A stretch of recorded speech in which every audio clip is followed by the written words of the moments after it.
Yes, sir, baby. On the Radar Radio. Yo, special guest in the building. BX in the building. Demo in the building. What's up, bro? Just killed this freestyle, bro. Man. Welcome to the show. Appreciate you, brother. How you doing? We actually filmed the freestyle before the interview today, and you bodied it. Nah, man. Appreciate you. I had my regiments. The regiments. Yo, my favorite part about this freestyle was because everybody's like, yo, Gabe, why you give people these beats? And I don't give people the beats. I let the artist pick because I want the artist to feel comfortable, right? Yeah. And then this time around, you was like, nah, I need you to pick the beat. And I said, so I called up our good friend K. Anthony. Salute my brother K. Anthony. Shout out to my brother. And me and him debated on a Saturday afternoon what beat to give you. And he was like, yo, you got to do some pun stuff. You know, so I gave you, we had 2 beats originally and we narrowed it down to 1. So we ended up with the Lord Knows Drake beat off Take Care. Yeah. Which I felt like was perfect for you. Come on. I just felt like you felt right at home on that beat. So if you're watching this tomorrow, you'll see what I mean. But I'm talking about it now because I thought that was pretty dope what just happened here. No, that was dope. Appreciate y'all even taking the time to even try to pick the beat or whatever, formulate the formulations. You know what I'm saying? I felt a lot of pressure when I was like, God, I'm like, is this what the artists feel when I say pick the beat? Because I was like, shit, I don't want to give him a bad beat. I want to make sure that the beat I give him, like he could walk on. Like I want him to feel comfortable with the beat. And I'm like, damn, man, this might be how the artists feel every time. I'm like, you could pick the beat. I was just in the cab with these niggas just now. I could curse. Yeah, you could go. I was in the cab with my people just now and on the way here, and I was like, damn, man, you think like back in the days niggas was like, yo, like when they went to the radio station and they was asked to freestyle, like you think the niggas was like pre-knew the shit that they was going to rap on? And I'm going with the fact that I don't think that they did. You know what I'm saying? I think that some of them did. I think to some extent with freestyles, you could watch some big freestyles, whether it be on I can't say, but like whether it be on like the big freestyle platforms or even maybe some old videos, like somebody like you have to if there's 10 rappers, right, who did freestyles, you have to assume that a couple of them had that shit. Maybe there was a few rappers and a few occasions when niggas walked up to the station, they was like, yo, listen, before you even put the cameras on, play this beat, you heard? Or like before you even recorded. But I think really what usually happened when it was like niggas just walked up there, it was like, yeah, DJ was like, yo, so you know what I'm saying, my flex voice. Because I don't think, you know what I'm saying, yo, nigga, you ready? Nigga, press play. There had to be some people who were ready on the spot. And but not everybody's a freestyle rapper at the same time. Not everybody has that ability. Some people can have a great pen. They already gonna have the shits written already 9 times out of 10 times out of, you know what I'm saying? So, yeah, they nigga pick a tempo. Like once all you need to hear is that the hear that is. All right, cool. Yo, ayo. You know but I feel like I feel like there are people who are really good. There are rappers who are really good at writing. You know what I'm saying? But they might not be good at just off the dome.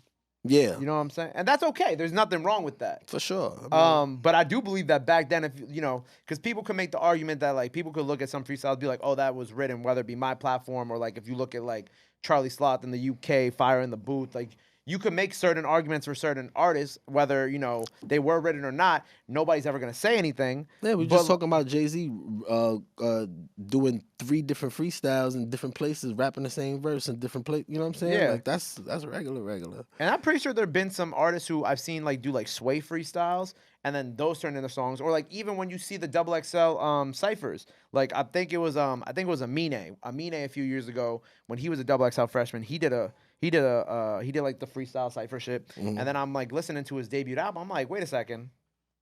I go back. I'm like, wait, that was from that, or is this, or that was that song done before? You know what I'm saying? So you think about stuff like that when it comes to freestyle, and it's like, you know what? If they did it off the dome, fire. If not, do you enjoy the video? You enjoy the video. You know, and I tell you as an artist, as a lyricist, like 10 times out of 10, you're gonna have artists that's gonna come inside of here and they're gonna have something pre-wrote on you know what I'm saying? They know they're gonna say that shit already, probably. So for sure, you're not going. I mean, you got people who's really talented with doing that shit off the top, and that's dope. You know what I'm saying? But it's like showing up to the ball well dressed, like, you know what I'm saying? You ain't about to be like, yo, what kind of function is this? Yeah. Black Side Fair? Everybody's gonna be fly. I'm gonna come some kind of fly. You know what I'm saying? You wanna make sure you like buttoned up, like 2 weeks before. You know what I'm saying? And yeah, I think that's how people approach that whole freestyle shit. But yeah, to each his own. I mean, like you said. But so actually, I asked K. Anthony about this too. Cause I was like, yo, give me something. Tell me something about that I couldn't just get from like looking online or some shit like that. He freestyles most of his projects, and I thought that was pretty cool. Is that true? Yeah, Or I is mean, Anthony lying? We're gonna call him out no, right now. no, I got the proof sitting right here. My brother Run It Up Day, who basically produced most of the project with me, the last project, and then previous projects. But yeah, no, right on the spot. He'll be in the early stages of making the beat. He'll be with a drum, or a fucking sample, or just hitting some buttons, just making noise, just at a certain pattern. And yeah, I'll come up with a concept. I'll just come up with this verse 6, verse 8, and just have that repetitive, to the point where I'm blowing I'm in his ear like, oh, rapping. He not even listening because he's trying to get the pattern of this shit. So by the time he actually listens to me, he already like full fledged has it. And by the time he wants to listen, I'm already full fledged done. Right. So that's how the project came about for real. Yeah. All your projects. No, not all of them. I won't even lie. I mean, I would say the last goddamn three, four.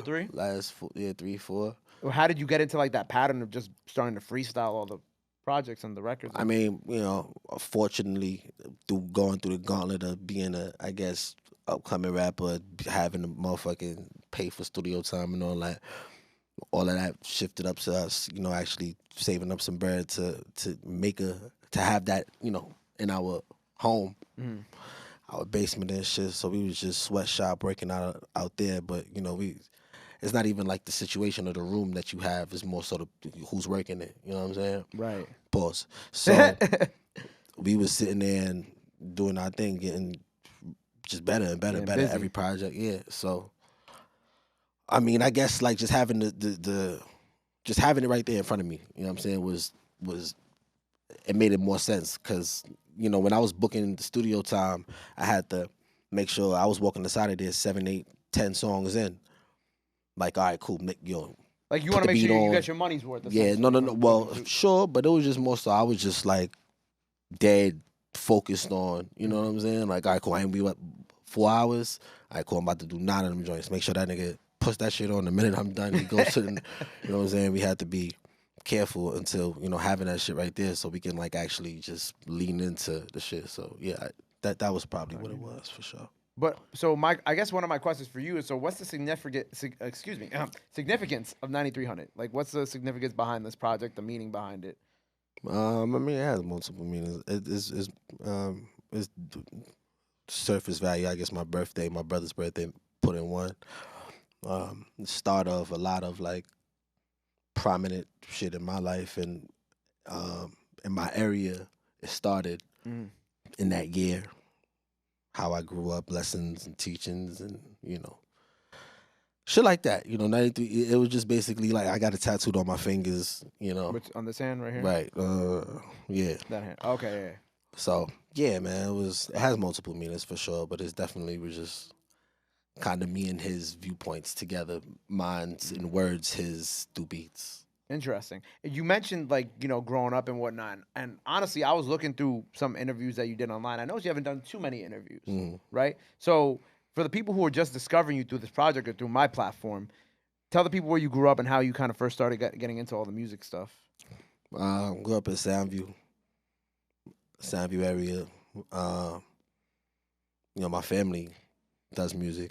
My pops, my aunt, cousins area. It was serious. It was deep. Stevenson Commons, I used to get picked up, walk upstairs, see a bunch of niggas rapping and shit to the point where they used to give me rhymes like, yo, say this, little nigga. And it wasn't for me after a while, but I was just really good at it. Every time I got away from them, I would just... You got busy.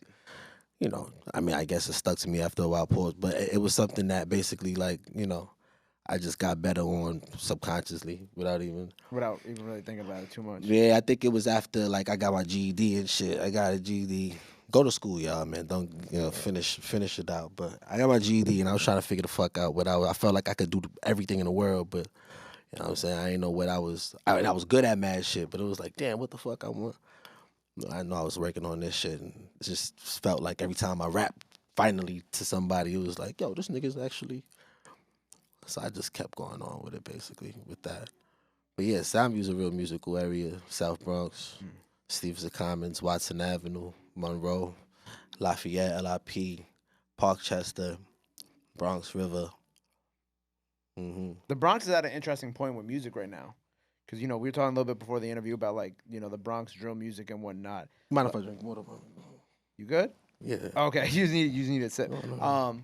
How do you feel about like the current like with everything, not just even like drill music, like in terms of all the different sounds coming out? Because there is like a melodic sound too as well that's become very prevalent over the past 6 years. Obviously, with Shout like out A Boogie, man. yeah, shout out like with the A Boogies of the world, the little TJs of the world, obviously leading into like the J.I. the Princes, the Son of Yeah, no, Gambinos. it's dope. I mean, the Bronx always had a dope identity but for itself. The K Flock's now coming out.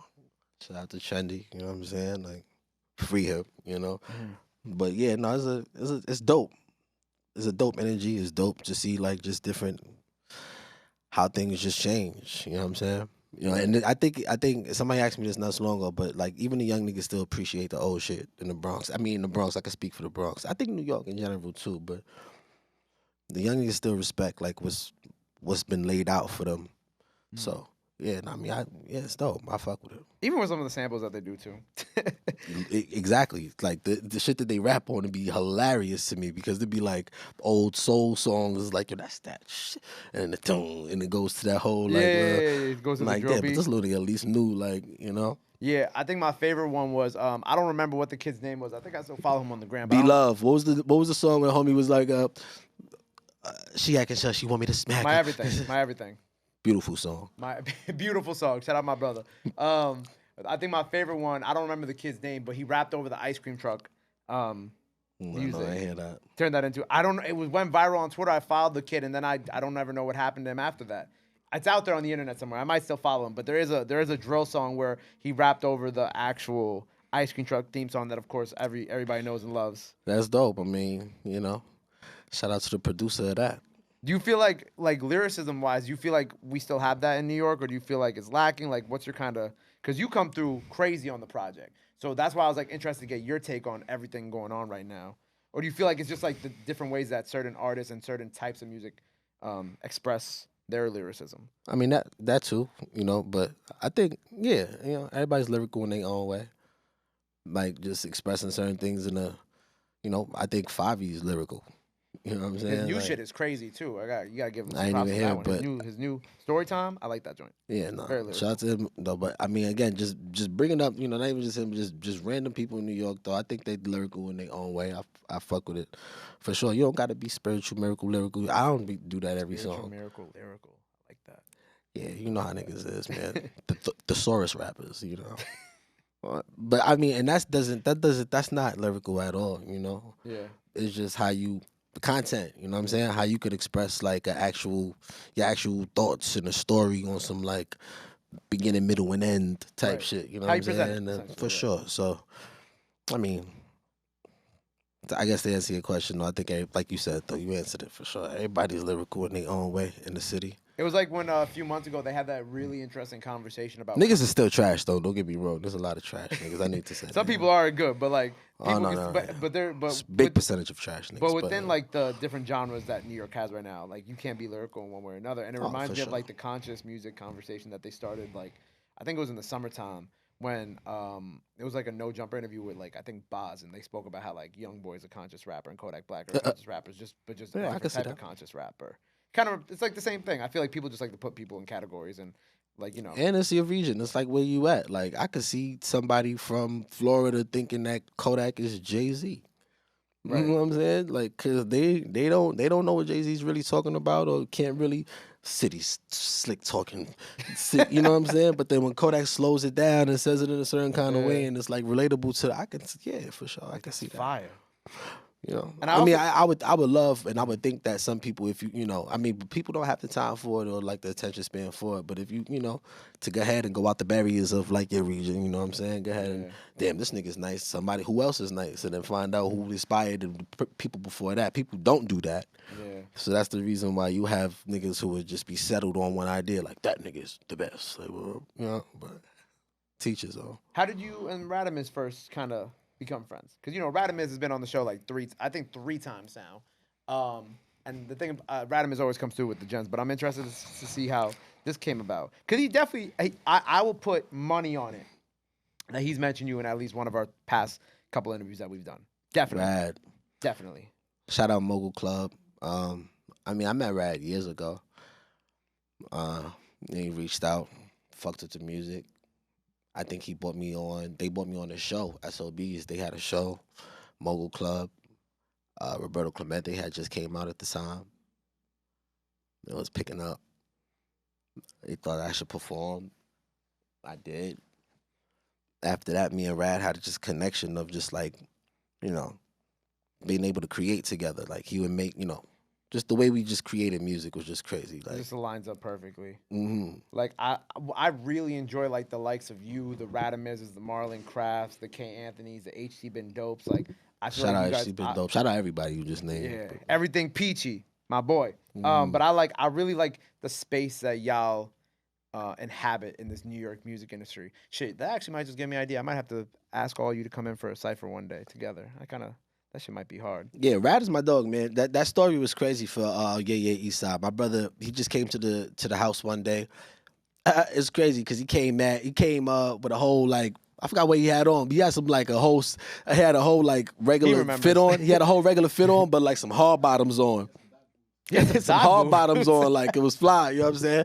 But he was like, yo, man, I should have like, yeah, it's wicked out here, blah, blah, blah. Like I was like, well, you good, man, blah, blah, blah. I think I went to the store real quick to go, handle some shit. And then I came back, and by the time I came back, this nigga had the whole verse, like, done still already. buckshot pellets in the blunts we producing. It's like, yeah, hold on, press play real quick. You know what I'm saying? And then I just did that, and we just kept going back and forth. But And the rest was history for that one. yeah, no, that was a dope record though. Shout out Radamez, man, that's my dog, man. I also have to say, like, I don't say this to artists often, but like, I saw the merch you put out for the album, and I'm a big merch person, and I have to say that you killed it with the merch you put out for the album. Shout out Oceanati X, man. Me and him put our heads together. That shit was got fire. done. Yeah. I'm gonna have to hit you. I need a hoodie. We Gotta got make it you. happen. If there's a place where I can buy them, let me know because I like to The website, monetarily absolutely. support. Let them know. Let them know where they Look, can get shameless the plug. Oh yeah, shameless cool. plug. Go ahead, I got cool. you. Nah, my bro. fault. Yeah, You no, know the I'm here. oceanocean.com. Yeah, that part. There's like a hoodie with like I think 7s on it. I'm trying to think. I saw it on your. Don't IG. spoil it for them. Just let them. Just go find it because I'm about to go get one later. So y'all should go get one. Mm-hmm. Also support your local artists. You know what I'm saying? Support is free, but also support can also get you fly. God damn it. You feel me? So also, okay, before we go, like there was this. I scrolled down all the way on your gram, right? And I have a question. There's like a picture from 2016 with you and like these cops. What is the history of that picture? What is going on? Was that from a video shoot? Was that like a real life situation? That was a real life situation. Because I scrolled all the way down. You gotta tell me what happened. I just need to know if that was real or not. Because I was like, why is this the last picture on his Instagram? No, it was a real life situation. Shout out my man Ratchet Thorn. Ratchet man. Yeah, we was me and my partner Oceanati. We was goddamn in Soho at the time. And we went to the diamond store. Oh. And we just copped some shit. We was just fucking with niggas, and I had a bunch of weed on me. Not even that much weed actually. I think I had some. I don't know how much weed. It was I a had. little bit. Might have been a little 7 or some shit like that. It was something like super non. You know what I'm saying? Anyway, though, I walked around the corner. I'm rolling up and shit. And these two, gentlemen, walked up on a nigga. Yeah, come here. I'm like, yo, Obviously shit. pre-legalization. The whole laws, time, though, I'm everybody. tight. And these niggas is, yo, Dot, look up the camera. What the fuck is going on? Flash. Over here? It was crazy, though. The next day, I had a show. I'm gonna put the picture right here over his head, by the way, just so y'all can see it. Yeah, the next day I had a show. I don't know where the show was, but it was a Diamond Supply show. Huh? Yeah, wherever it was, but it was a dope. It was a big show. There's a bunch of people. Dash made Tokyo, I think, Divine Council. It was a bunch of people there. It was a big show, and I had got out that next morning though, so I had to walk. It was crazy. Oh no. Yeah, I mean, at least they ain't slay me, but they let me out. So I went from the precinct to the show. And Some real shit. Same fit as last actually, night? Yeah, I went from the precinct to the show and ended up getting drunk at in the van. Threw up right before the show. Got on stage, turned it up. Oh, you had a crazy 24 hours, huh? Yeah, something like that. Well, thanks for sharing the history of that photo. Like, if you want to go see it, well, I put it above his head, so you probably already saw it. But it's like the last photo on his Instagram, and I was just like, no, what? it's a very real story. It was very. I I mean, was it like, was. how did I get to this photo? It was funny. It was a legendary shit. And my man's, it was shout out, like I said, Ratchet man at the time was just taking pictures of just random weird hood shit. He from LA. Yeah. So He's like, yo, Don, look at the camera. hey, as yo, you getting Pa. arrested. Yo, Pa, look. That's why I looked at him and I turned my face and I started smiling, like, because I really wanted to be mad. But you couldn't, because your man yeah, is right so, there. you know, Great story. worked Well, out like look, that. I appreciate you being here. I appreciate you killing this freestyle. If you're watching this now, you know the vibes. Tomorrow, the freestyle will be out. That demo over Drake's Lord Knows, Just Blaze. Incredible. Shit's beautiful. I appreciate you for being here again. Let the people know where they can follow you. Anything else you want to let them know? This camera right over here. Dot Demo everywhere. Dot Demo Instagram. Dot Demo Music. Twitter. Dot Demo Google. Goddamn. 9300 out everywhere. TheUltraNotion.com. Pre-order everything that's coming out soon. Merch. All of that good, extra, luxurious shit. Yeah. There you have it. Make sure you go cop some. Oh, I'm right over here. Make sure you go cop some merch. Go run up the album. Go follow him. Go run up the freestyle when it's out tomorrow. Until next time, that demo on the radar. BX in the building. My brother. Appreciate you. My dog. Love.